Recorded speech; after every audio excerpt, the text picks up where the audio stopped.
On the track, you can call me Betty Merckx, because just like the great cyclist Eddie Merckx, the cannibal, I'll eat the competition for breakfast.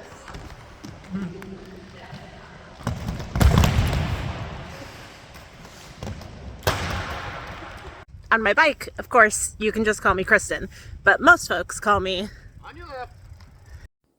I may be one of the slower cyclists out on the trail, but I've never doubted that all bodies on bikes included me, because I've been a cyclist since before I understood that my body was something I should want to fix. As a child, my bike was a way to escape tension at home. As a teen, I fell in love with cycling as a fan of professional road racing, and until I finally got a driver's license in my late 20s, my bike was my only means of transportation.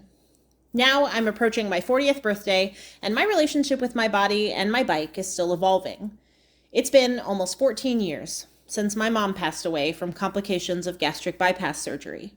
When she chose to have the surgery, she didn't have any pressing medical conditions beyond some chronic joint pain, but the doctors convinced her that because of her weight and her weight alone, she'd never live to see her daughters married or meet her grandkids.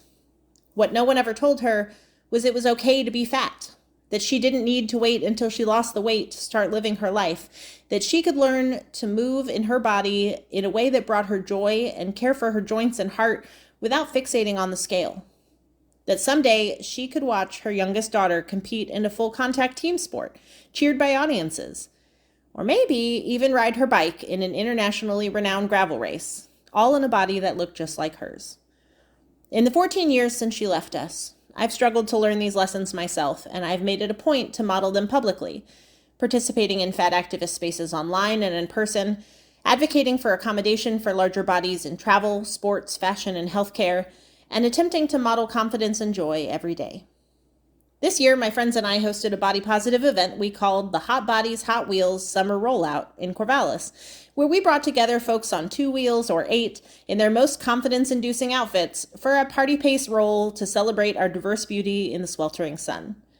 While perhaps not quite as advanced as the roller derby community, gravel racing is certainly ahead of the curve on expanding a vision of what a cyclist looks like, partly due to the work of organizations like All Bodies on Bikes and Ride for Racial Justice, and I'd love to help bring that spirit to my first love, road racing, as well. As confident as I am in most spaces, for some reason cycling with stronger riders than me has always been a sore spot. I want to learn to take up space on local group rides and races, and I hope diving in with hundreds of racers, from casual cyclists to world tour pros at Steamboat Gravel, with the support of an organization that knows what it takes to help people feel at home on the bike, will help me enter my 40s ready to live that dream.